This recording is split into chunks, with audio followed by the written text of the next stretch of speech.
Welcome to the Tech Egg. Don't get scrambled. Enjoy the video. This video shows how to disable the biometric lock in the Maadhaar app step by step. You must have the latest Maadhaar app version installed on your phone. You must also have the mobile number registered with Aadhaar and be able to receive OTPs. Keep your Aadhaar number or virtual ID ready for verification in the app. Ensure your phone has stable internet before starting to avoid timeouts. If you use multiple devices, choose the one with your active registration. Open the Maadhaar app and sign in using your Aadhaar number or VID and OTP. Tap the menu and go to Settings, then select Lock Management or Privacy Controls.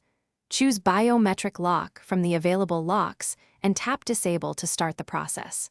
The app will send an OTP to your registered mobile for confirmation and security. Enter the OTP exactly as received and tap Confirm to complete the request. You will see a success message indicating after disabling, verify that biometric unlock no longer appears on sign-in screens and app prompts. If OTP fails, check network coverage and retry. Wait a few minutes before another attempt. If you cannot complete the process in-app, you may visit an Aadhaar Seva Kendra for in-person assistance.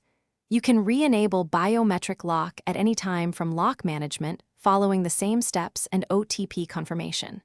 For repeated failures, contact the UIDAI helpline or use official support channels for secure resolution. Thanks for watching. Consider subscribing if I helped unscramble your problems.